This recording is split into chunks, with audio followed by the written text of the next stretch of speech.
Alright guys, welcome back. It has been a long time since we've done an R&M video, but we really wanted to come back and reboot us in the right way and getting started with these new roundtable discussions that we want to do. Basically just want to reflect and talk about whatever topic we want to talk about, say like, a show or whatever we want, just kind of like have a reflection of it and just kind of get our thoughts out and opinions on it. It's not like, it'll just be a basic overview, but nothing too extreme.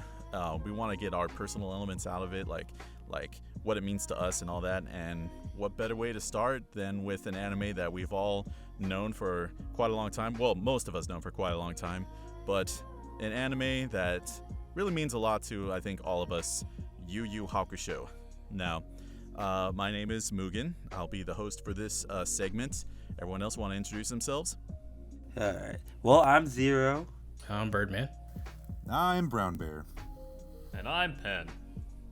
What I want to just kind of go down the line real quick to discuss is how we kind of discovered and or first saw Yu Yu Hakusho. And I guess I can go ahead and give it a start. For me, one of the first experiences I had with the show, I actually watched the trailer off an old Dragon Ball Z DVD that I had, Cooler's Revenge. They had like a few Funimation trailers on there. I watched that DVD like end to end, but I watched Yu Yu Hakusho, and that trailer was just one of the first like animes outside of like maybe Dragon Ball that kind of caught my eye, and I was like, okay, this is kind of neat. And sure enough, lo and behold, Adult Swim later on that year, I think it was 2002, they started their anime action block, and one of the clips I noticed was Yu Yu Hakusho, and I was pretty excited to watch it because now I can just watch it on TV, and that was how I first discovered the show. How about you, Zero? How'd you first discover Yu Yu Hakusho? It's funny you called me first, because we're pretty similar, and I don't think I saw the trailer on that old DVD, but we were always watching anime together back in the day. But I know I came across it just for sure during Toonami, and I of course was watching Toonami for Dragon Ball Z back then, and I happened to come across the show, and it just kind of grabbed me. Another kind of action-packed anime, in the same shonen realm of Dragon Ball Z, and the rest is kind of just history. It hooked me almost immediately, and it just like I said, it was just a really good show. A lot of I love the fight scenes, but also I would take it a step further in saying that it also had a good story that I don't know how old I was then, but however old I was, my young mind could comprehend, and like I said, I just enjoyed it, man. It was just really good. Yeah.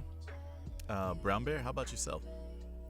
Yeah, so my first experience getting into Yu Yu Hakusho, I believe I was watching one of the later night anime blocks at one point, and I remember watching like a sizzle reel or some kind of commercial or something, and they were just showing a couple clips of different anime, but one that caught my eye for sure was Yu Yu Hakusho. I didn't know what it was at the time, I guess, given the time frame that it came out, we're all pretty young, and it's like, oh my gosh, what is this?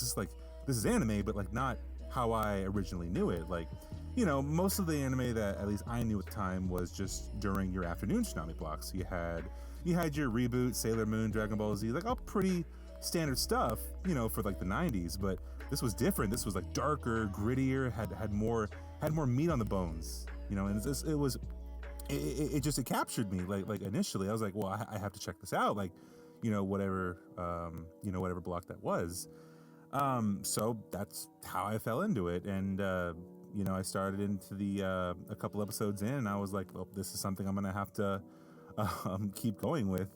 And then funny enough, I actually have a little more of a story involved on like later on with it, but long and the short is I kept with the series on its original running of the show as it as it progressed, even as it ended. It did go through some crazy time slots, and I'm glad I went with it. Pin, how about yourself? So my experience, I was really young back when those shows were coming out. So my dad actually went over to Japan for a little bit, and he came back with these bootleg copies like Inuyasha, Yu Yu Hakusho, Trigun, and they were all really good, and they exclusively had the English dub for some reason. But that was my exposure to anime, just growing up on Inuyasha and Sailor Moon and stuff like that. And I'm a kid. I don't actually understand most of the intricacies of Yu Yu Hakusho or how gory or how bloody it is. I'm just, hey, this dude just started swearing, and he's funny, and he's sassy. And that's really what I came to expect anime to be, is just really clever, kind of fast-paced, some really badass music, just from the selection of what I had access to. And that was my exposure to Yu Yu Hakusho. It's just this badass main character beating the shit out of a lot of people and demons. Yeah, that's really neat. It's a very different experience, and I'm glad you brought that up. Pretty cool, man. We'll talk more on that later. Birdman, how about yourself? I actually just watched this for the first time last summer, I want to say, because I guess I'm the newbie in the group as far as anime. I think I didn't grow up watching it. I kind of started watching it, I don't know, like 10 years ago or so. And I'm slowly but surely kind of making like a tour through like all the older anime right now. And, just watched it just this last year. Enjoyed it. It's great. Kind of, sad that I didn't grow up watching all this stuff, and I'm just making making rounds now. So I've got a whole bunch of ground to catch up on, but yeah, I enjoyed it. And that's also a very neat perspective too, because like three of us are from the Adult Swim / Toonami era. Penn was I was a toddler back then. Yeah, you were. Yeah, exactly. In that early 2000s, you were a little younger then, so like you had a different experience. And then of course Birdman being like with our age group, however he didn't grow up with it.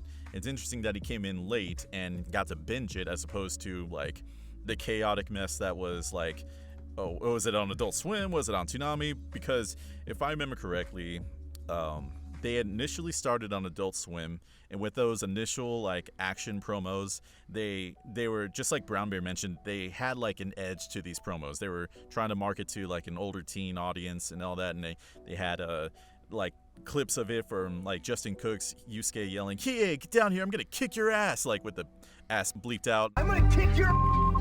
And I'm like, okay, I need to see this, whatever this is. This is a little different from the Toonami stuff. They had it on there for a while, and then they moved it. After finishing off the 4 Saint Beast stuff, they moved it to Toonami, which they restarted from the very beginning. However, it was censored for more of a TVY7. So instead of "damn it, Urameshi," they had "darn it, Urameshi," and I'm like, oh, no, it's a little watered down.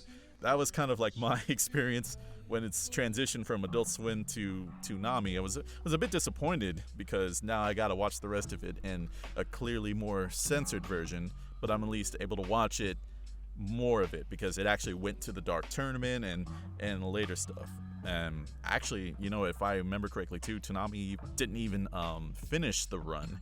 It kind of just ended eventually, like somewhere without completing, and then it took many years for them to complete it, and many years for myself and maybe even Zero to actually watch the show from beginning to end and actually finish it, because I didn't finish it until like maybe 10 years later on YouTube.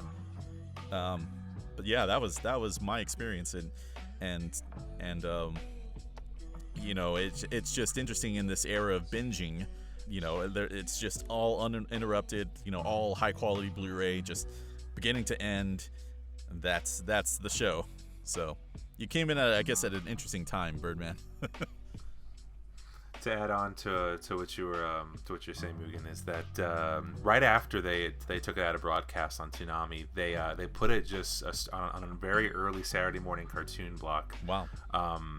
I believe it was still Cartoon Network, but it was very early morning. I remember specifically because at the time that that I was watching, and I was still in high school, and I ended up recording most of those episodes because I was afraid I didn't want to miss them. So what I ended up doing some nights, if I couldn't stay up till like 4 or 5 in the morning or whatever crazy hour that they were airing, like one episode a week, I would end up watching it that way. And then I ended up finishing it proper, at least while it was aired. It only aired that one run through that morning block, and then it did not air on the same block again until you said it was being distributed through DVD or like streaming online. I do know that Funimation's service that was being spun up at the time did get access to some of that, but I didn't know exactly how much was on there. Yeah, see, that's interesting. I didn't actually even know that. I know, like, Yeah. it has a very long and convoluted television history, but, you know, through the advent of Blu-ray and streaming and all that, you know, it's a lot easier to just kind of watch it from beginning to end now. And, yeah. But, yeah, that was that. And getting back to your situation, Birdman, like, you watched Yu Yu Hakusho after watching Hunter x Hunter. So you got to watch Togashi's later works and then kind of go back to watching Yu Yu Hakusho. I was interested in asking, how was that perspective? Like, did you see a lot of the influence from Hunter x Hunter, like, just kind of, like, used a lot earlier or later? You know, I just want to get your grasp on that. Dude, honestly, it didn't even cross my mind. I mean, I don't know, I'm kind of in one of those boats where I feel like a lot of like anime design, as far as like characters and stuff, are very similar, especially like in the like shonen stuff. Like character design and, you know, just a lot of the, I don't know, just the whole just shonen tropes are all like, you know, kind of run together for me. So it didn't really cross my mind that, you know, it's coming from the same people and whatever. So it no idea, didn't cross my mind at all. Cool. I mean, yeah, very neat. I mean, you're right about the shonen tropes. Like, they had the entire Dark Tournament. I think that's like a highlight of the Yu Yu Hakusho series as a whole. Like, people remember the Dark Tournament very fondly.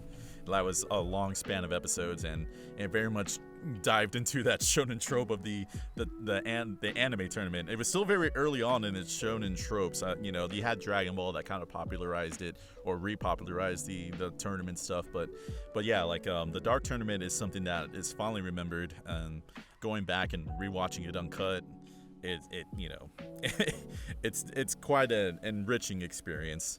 Yeah, definitely enjoyed being able to just sit there and pull up a streaming service and just watch every episode, rather than this whole journey that you guys had to do. Yeah. Sucks to suck. Yeah. Sucks to suck, but you know what? It's fond memories. You have these memories that you remember, and you're like, oh, you know, it was quite confusing for a lot of us. We start a show and a decade later I can finally finish it. No. Miss me with that. Basically, man. Yeah, no, miss me with that. You kids! Thank you, Hulu and Netflix and Funimation and Crunchyroll. They don't know how easy they have it. Y'all. Or stay up all night and then get it drip fed to you on every Wednesday, or every weekend or something. Exactly. You know, we live in a great age. So, Pen, going back to your story, I know you said you saw Yu Yu Hakusho and Inuyasha and all that, like, when you were young, and you watched it dubbed. I'm assuming your dad just picked up these copies, possibly bootleg. Oh, they were but you were able to see these. Like, they had their own menu, they had their own Absolutely. they had their own art burned onto the sleeve. And the worst thing about the bootleg is this wasn't for Yu Yu Hakusho, but for like Trigun and for Dragon Ball Z, there were entire seasons that were missing because they didn't actually scratch it onto the DVD correctly, so it was corrupted. And we couldn't actually watch it. And he only figured that out after we got back, because he didn't have a DVD player over there. He just bought something that looked cool. Interesting. That is a very neat experience, but that's something I learned about just today, and I'm glad we talked about that. I didn't even know that they did the redub to get rid of all the curse words and shit, because we had the bootleg version. I mean, we got past You all had the uncut copyright just right there. laws and stuff. That's very interesting. Guys, do we want to talk about that opening song real quick? Banger. Certified banger. I'll just say this: anybody who grew up with Yu Yu Hakusho will instantly know the Yeah. Definitely. You already know. All right, that's Yu Yu Hakusho. Next. I'm kind of disappointed that because I've actually looked it up a couple times, but the soundtrack is not on Spotify. Like, none of it. That's crazy. Oh, that is very disappointing. The only way I'm able to That's listen to the wild. opening is like the fan dub that they do. That's crazy. Oh gosh. It's pretty awful. Yeah, but I'm glad you brought up the music. I mean, the music is one of the drawing things that brings you in. I honestly, I can remember episode 1 is an extremely strong episode. It draws you in from the very beginning because the main character's dead, and you're like, what's going on here? At least how I was as a kid brain, but it's even still to this day, it still draws you in. It's very dramatic. It kind of shows how this guy thinks his life sucks, kind of like, I don't know, It's a Wonderful Life, and then he gets to see like everyone as that he thought didn't care about him actually cared, and the music is so dramatic, and it gets you worked up, and it's a very strong start to a series, and it's got a good hook. So that's one of the main things that drew me in right off the bat as well. I think that was probably one of my only beefs with the show, was that I don't know, I got into the impression, okay, so Yusuke, gets hit by the car trying to save the kid and then dies, and then he's doing the whole like tests and whatnot, and I thought that was going to be a lot longer of a thing than it was. The thing about that is I'm not exactly certain about all the production and what was going on when the anime was made, because I didn't even have a consciousness back then. But I did go back and actually read the manga or manga for those of you who are civilized. Yes. But there was a lot more going on there than what they animated. Yeah, there was like whole arcs. I mean, it felt like they trials and I just felt like they kind of short armed it. So that was my There was that, and then I mean, I'm sure we'll get to it, but like just the last little tournament arc that they did that was just kind of unnecessary. But yeah, a lot of people like that last tournament arc is unnecessary. Yeah. However, that final episode where everything just kind of wraps up, I think worked pretty well. It probably just didn't really need that last arc, but to bring it back to what Pin said, yes, I actually do remember like collecting a lot of Shonen Jump back in the day, and they actually had the Yu Yu Hakusho manga in there, and there was so many more stories. You're right, it's just a memory that you just unlocked. I'm like, you're absolutely right. There was so many more stories in the manga about his adventures as a ghost, and trying to help people and just kind of do the right deeds. I believe, I'm guessing from what I understand, is that the manga had already done quite a bit of manga material before they actually got to doing the anime. Like they were, I think, knee deep into the Dark Tournament, and this is why I think at one of the ending songs you see like hints of the Dark Tournament, even if it's like the ending song from episode 1. You already know what's coming, and so I believe they just wanted to rush into that a little bit faster and get to like the stuff where he's actually a living spirit detective, and get to the Four Saint Beast stuff and all that. I mean, I still would have been down for a lot more of the the spirit world stuff. The more supernatural element that it had early on. Yeah, absolutely would have been down for some more of that. I did think they missed a lot of chances for world building, because we know about the spirit world in the anime, but we only went there twice, and it's just a bunch of ogres running around doing filler stuff, to be honest. And none of it makes any sense. King Yanma is off doing otherworldly shit that he hardly ever mentions, because for some reason he can't deal with Yusuke being the most badass demon that's ever existed. Well, of course. And it happened both at the start and at the end, in that it was super compressed, and we missed a lot of the more interesting stuff, because at the final arc I thought was absolutely badass, but they just didn't take any time to expand on it. Like Yusuke going on an adventure to finally figure out who he is so he can come back to Keiko. Like, I thought that was amazing. I loved it. But I realized a lot of other people did not, because I thought it was a good idea, but it was literally like 10 episodes, and it's like, okay, we're done. And I was like, wait a minute, like, like they missed the ball with that one. Like they could have expanded so much, like you're saying. Like there's so much more they could have done. Because if you go back and you actually think about all of the arcs in the anime and the manga, it's all about Yusuke becoming a good person, going to the Dark Tournament, finding a reason to live, finding a reason to fight, and then when he gets back, and everything post that is just him realizing he's still kind of a shithead that just has been born and loves to fight, and he doesn't actually know what he's doing. I mean, it's the entire story is about him growing up. I'll say, I guess, the young me didn't really care. 'Cause, I get it in the sense of they definitely missed a lot of opportunity there.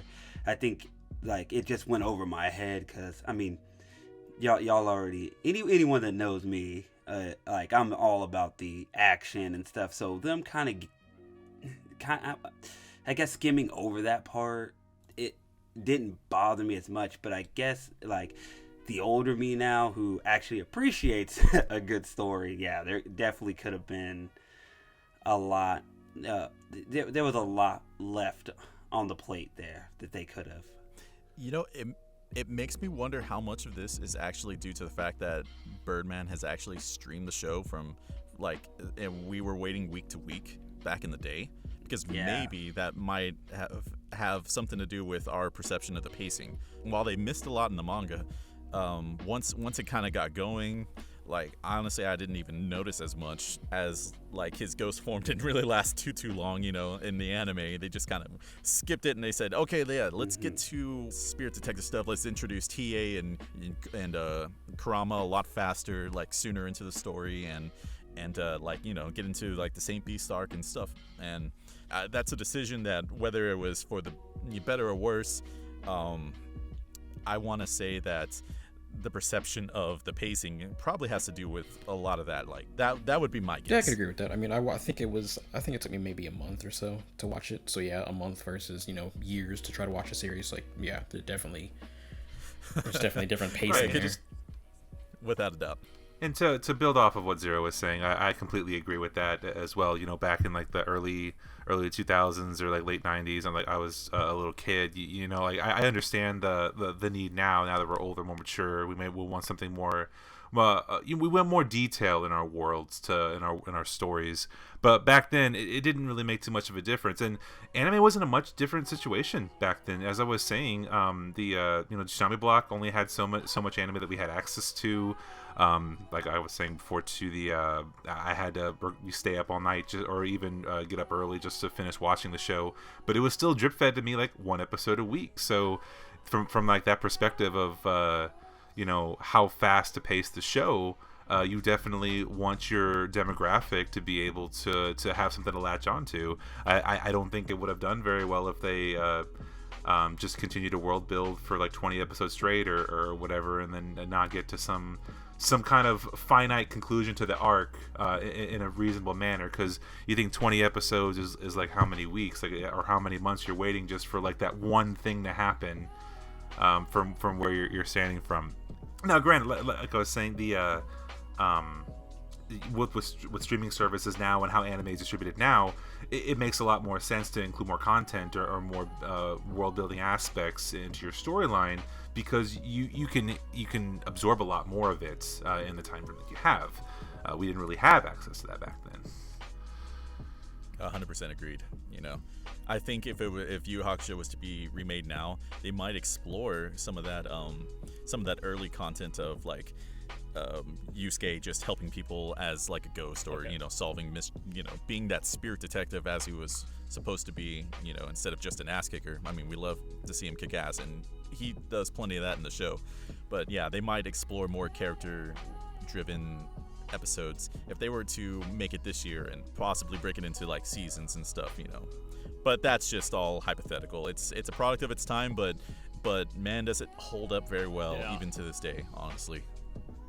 So the only gripe I realistically have with Yu Yu Hakusho is, like, I love the story, I love the art, I love the soundtrack, I love the voice acting, I love the fighting. It's all beautiful. Yusuke versus Yomi is my favorite thing on the planet.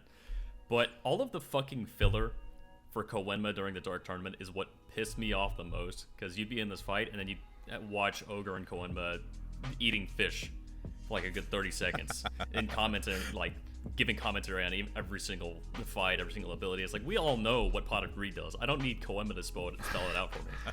But like, wasn't that part of the charm of like the early 90s absolutely of anime not. Back then? You would have the peanut gallery's reaction to like everything. That they did it in Dragon Ball, they did it in Yu-Gi-Oh, they did it in so many other shonen anime, just to get like an outsider perspective, like what's happening here. How many times did we go to Hercule and Dragon Ball Z during the Cell the games are like, you want that perspective, because like, how do you gauge what's actually going on from another person's perspective unless you have like that peanut gallery chatter or whatever? Yeah, it's a trope that's still being used to this day, and I mean, especially in a tournament style. I mean, like the Dark Tournament was, I can't remember exactly how many episodes, but nearly like 30, I imagine, or a good chunk of the episodes of Yu Yu Hakusho was spent for that Dark Tournament, and without a doubt, there is plenty of the peanut gallery and just those moments that drag out an episode. But yeah, I mean, it was a trope then, it's still a trope now. It's just something that you kind of have to get accustomed to with shonen anime, for better or worse. But I feel like Yu Yu Hakusho was, it's funny you mentioned that, but compared to other anime, or other shonen anime, like I don't really think of like the color commentary all that much. Honestly, like that's not something that kind of sticks out to me as much as like maybe it's just my perspective, but like the things I remember the most, like Yusuke versus Toguro, like the big, oh god, it was one of the best, like most epic fights that I can remember as a young person watching it on Toonami. That was just incredible to me. So that's just something that stuck out to me. I know like the after that arc with Sensui and the Kings, it even gets a little fuzzy for me around that time, because as I mentioned earlier, it took maybe many years later for me to finish that stuff and to kind of like watch it and remember all of it.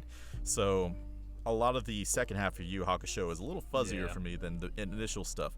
However, as a whole, I still remember the show pretty fondly, and like I said, to this day, it still feels like it holds up pretty well. I think you can see in the writing because I remember there was a negative response to the Sensui arc. Like they started like dropping viewers. I remember reading about this, and that's probably why they went back to another tournament styled arc towards the very end.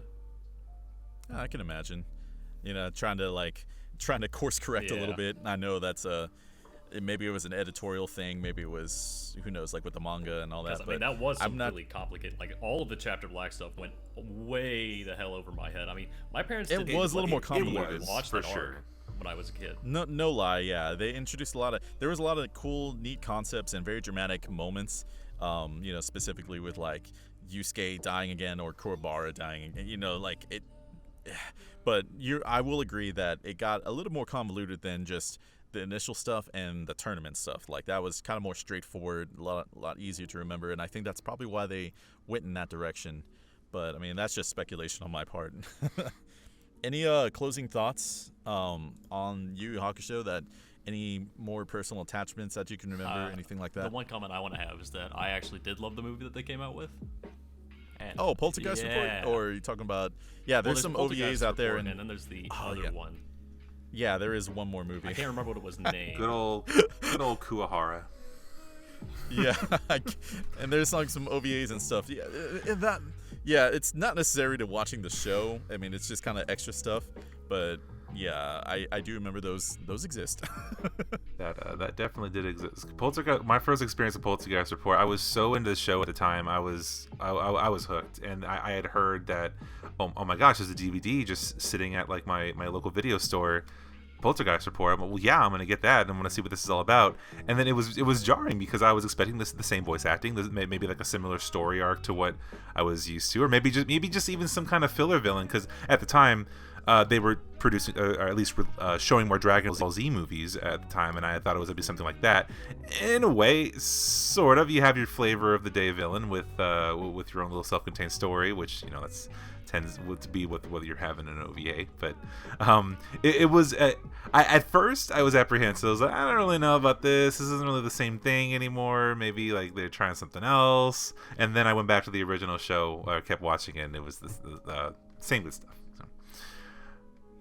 Yeah, that's an experience in itself of like over here the US fans know a particular dubcast, and then if you watch that, it's a different dubcast done much earlier, like probably in the late 90s or something, by an LA cast, that if you're used to the Funimation dubcast here, it will be extremely off-putting and very different from what you expect, and yeah, you probably won't remember that movie very fondly because of that.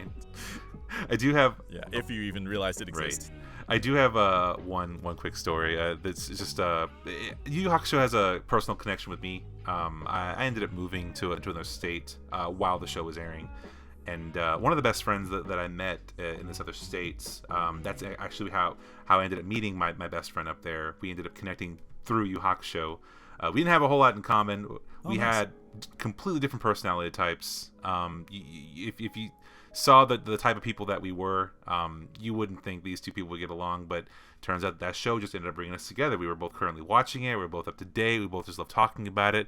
And honestly, that was one of the mainstays that got me through high school. At least started me on my path to getting more antiquated and getting more adjusted to that school. Honestly, I think that was a huge help for me, and we still talk about it to this day. I'm still very good friends with this guy. And a couple of years back, as a nice, I guess, like a thing that I wanted to do is one of the cons that we ended up going to, I ended up having all of the original voice actors from the show, and I ended up getting a portrait of all the main characters, like the big four, and then having them all sign that. I guess like that.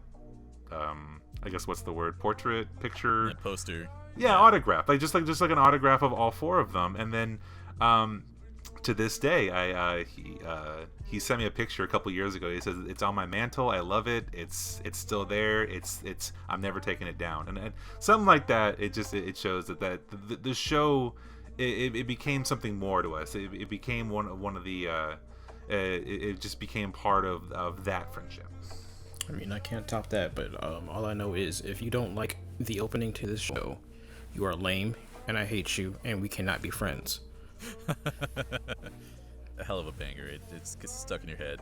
English or Japanese, I can listen to either one. It's just amazing. Yeah, no, it's just great. Honestly, like I mean, again, like this is, I guess it's more fresh in my memory, like the entire show since I've watched it more recently. I mean, it's just a great, overall anime, like from top to bottom. Great characters. All the side characters are awesome. Kuwabara is dope as hell. Love Kuwabara.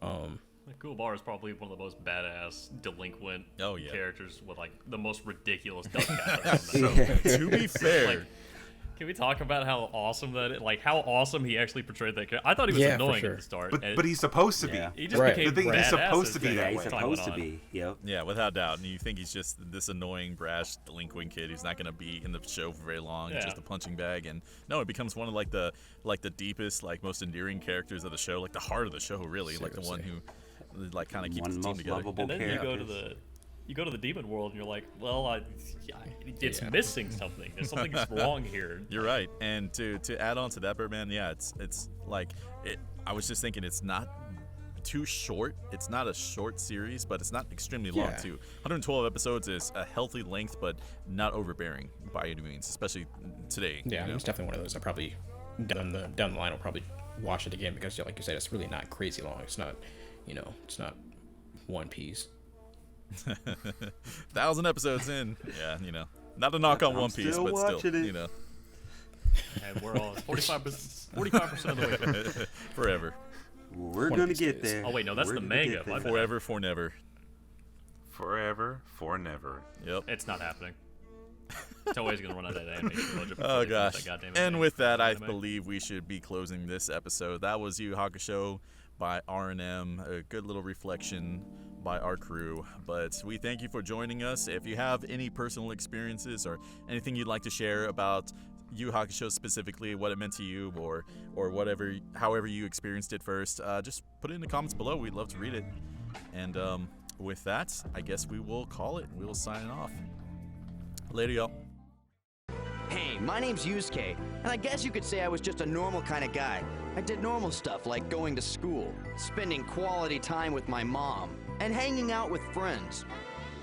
Okay, so maybe I wasn't so normal. But after the accident, that's when things really started getting weird. Stupid weird. All of a sudden, I started seeing monsters everywhere. And this Koenma guy shows up and tells me I've got special new powers, and that I've got to be some kind of spirit detective so I can save the world. Whoa, that's a lot to lay on a guy if you ask me. Maybe school wasn't so bad after all. Yu Yu Hakusho coming soon from Funimation on VHS and DVD.